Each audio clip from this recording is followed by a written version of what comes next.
What's up, you guys? Welcome back to another video. My name is Tamaria and I go by Tamaria Loc'd on all my social media platforms. Feel free to go ahead and hit that subscribe button and the notification bell so that you don't miss any of my uploads.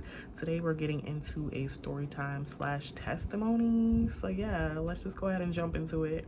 So last year around this time, I was kid free. I was looking through my Snap and I realized this is around the time that I was working for the Tesla Gigafactory.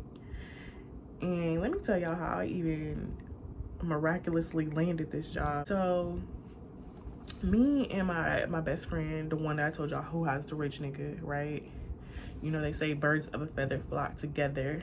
So if she got a rich nigga, then I feel like it's only a matter of time before I get a rich nigga, right? Either I'm gonna be a rich nigga for myself or there's a rich nigga coming. Like, that's just the laws of the universe. Anyways, I was telling her about this girl that people kept telling me about on TikTok, or I kept seeing her being mentioned on TikTok.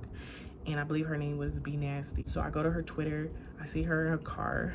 She got her toy and she's going in with her toy and then she squirts all over the seats of like this really nice ass car. So I do, you know, a little bit more research on her. And, you know, on Twitter, I see all her little content or whatever, and go to her TikTok, look at her TikTok. And I was like, maybe I should do that, right? I had been getting, you know, recommendations from people that I had been linking with that I should do one.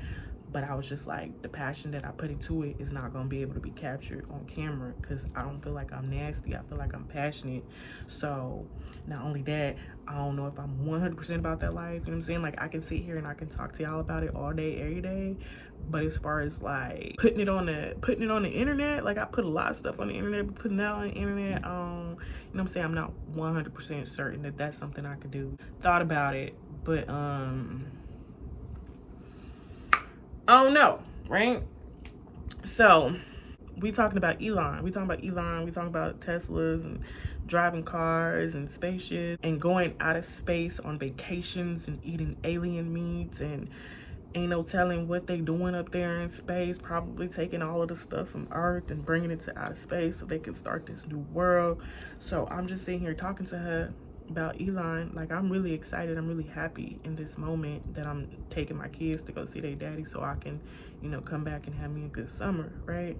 I didn't even know what was going to go on that summer. I had no idea that the night before I was going to come back to Texas from dropping my kids off, I was going to get a phone call.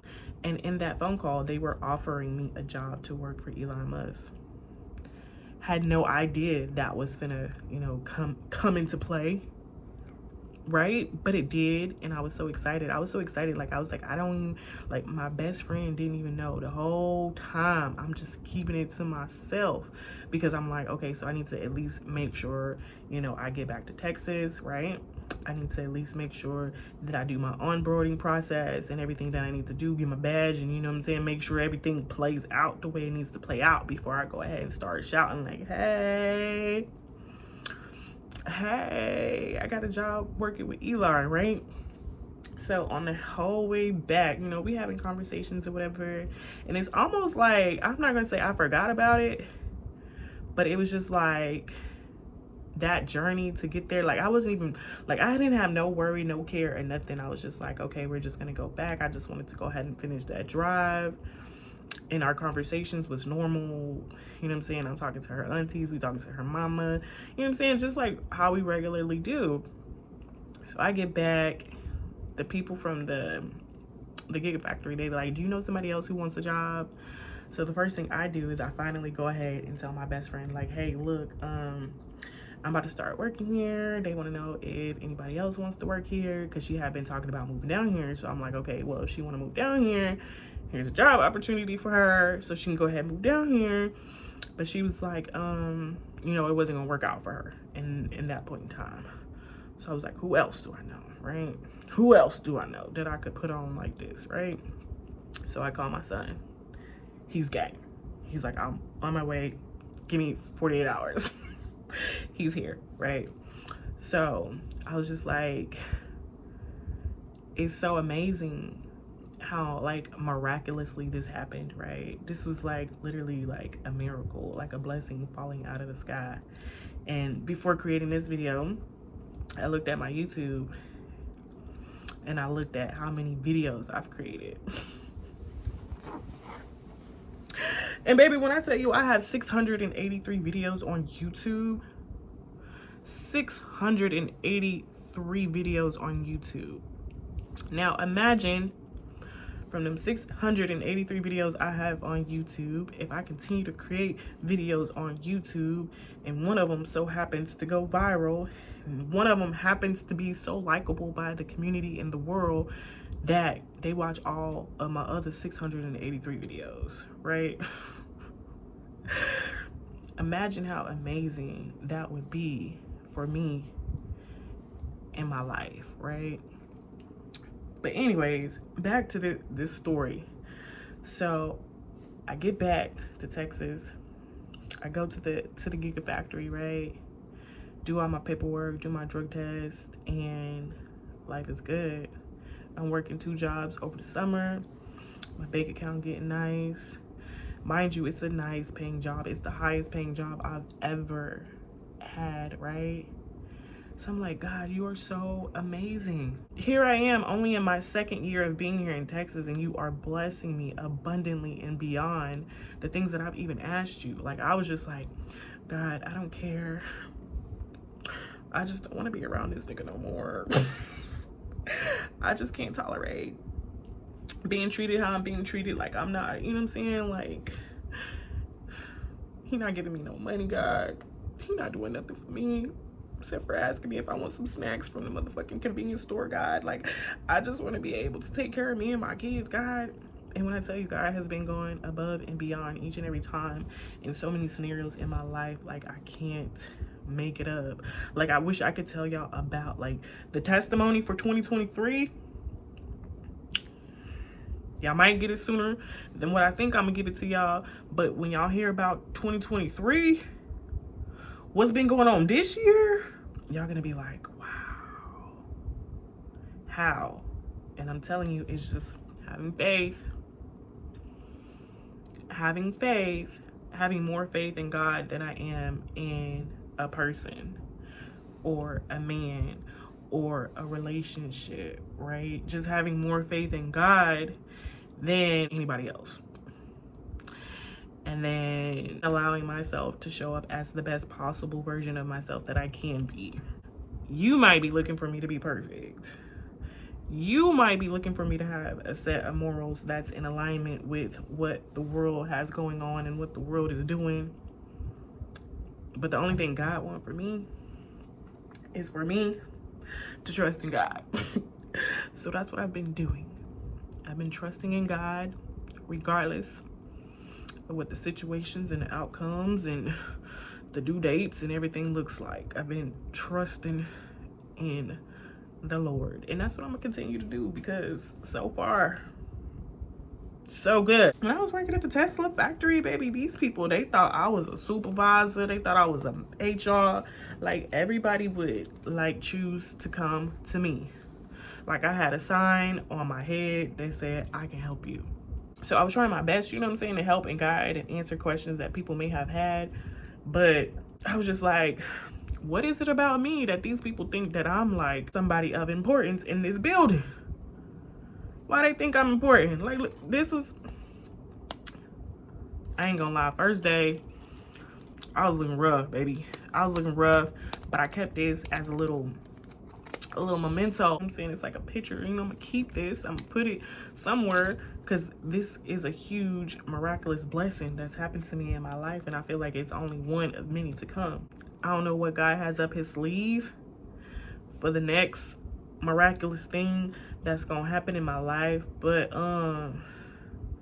we gonna see what it is. And like I said, I can't wait to go ahead and give y'all a testimony on 2023. I've been like, okay, God, when we gonna do this? When we gonna set this up, God? I'm waiting, God. But no, just having faith, it's really carried me so far within this experience that I had, where I felt like I did need somebody, you know what I'm saying, right next to me in order to be like a partner. Of course, I want somebody, but I didn't necessarily have the right mindset for the circumstances that I was in before compared to where I'm at now. And I still feel like I'm still a work in progress each and every day. Like, I'm very reflective on myself, and I know a lot of things that I say and a lot of things that I do don't necessarily resonate with a lot of people, and I'm okay with that, because as long as I realize the path and the journey, then I feel like that's what matters the most. So I just wanted to come on here and give that little testimony. I did have to record this video twice, because the first time I started crying, and then the first time you could tell the devil was like, no, I don't want her to say this, because it was in slow mode. I was like, yeah, I'm gonna go ahead and re-record it, even though it doesn't have like that same initial passion and emotion as the first recording.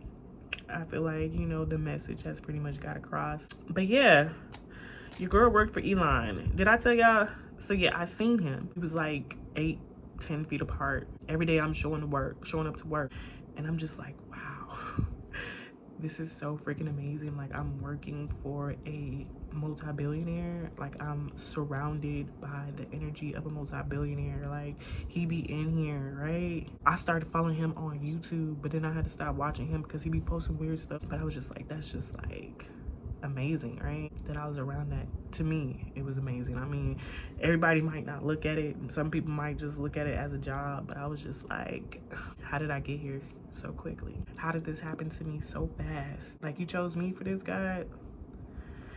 And I remember, like, even before getting a job, like, just driving up there, and I was just like, I wonder what kind of process Elon goes through when it comes to him manifesting stuff, because this is like a huge, Tesla is like a huge company, right?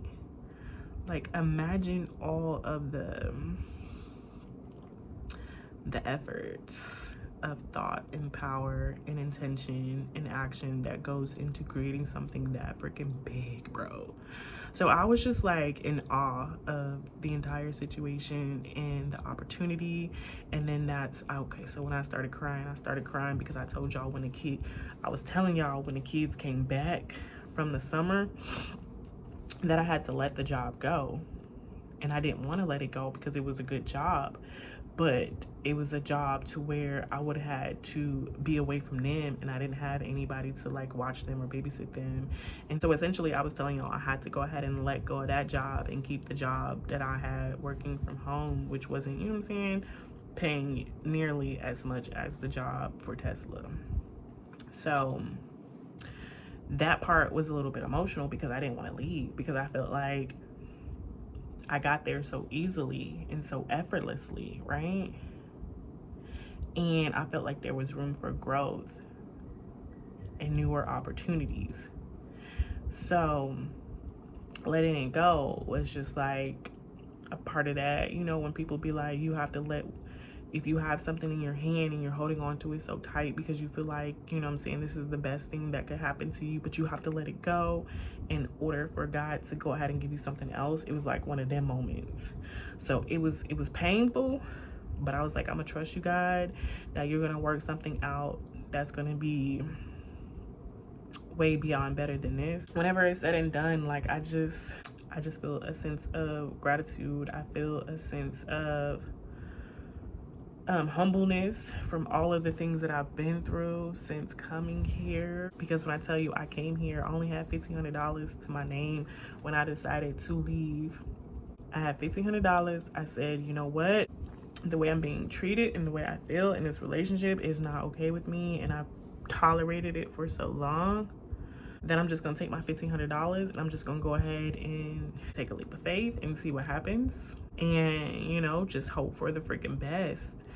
And ever since making that decision, like, I haven't regretted it. Well, I mean, there's been some moments that are questionable in God's process, right?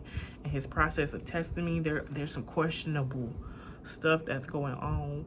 But whether or not I understand God's process, my job is only just to trust that things are working out.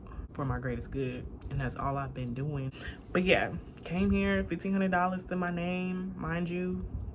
$600-700 of that $1,500 that I had went towards renting a car because I ain't had no car to get here. So not only did I have to rent a car, but I also had to get gas. I had to get food on the way here. I got a hotel room on the way here. So by the time I got to Texas, pretty much that $1,500 was gone. But still, each and every time that I needed something, I had what I needed plus more. I had no idea how things were gonna work out for me, but God had already seen and already knew what the future was holding. I ain't know nothing. I was just like, you know what? I'm just ready for something new, God. I'm ready to trust in you, Lord. So, yeah. I just wanted to come on here and share that tonight. I hope y'all enjoyed the video, and I'll see y'all in the next one. Bye.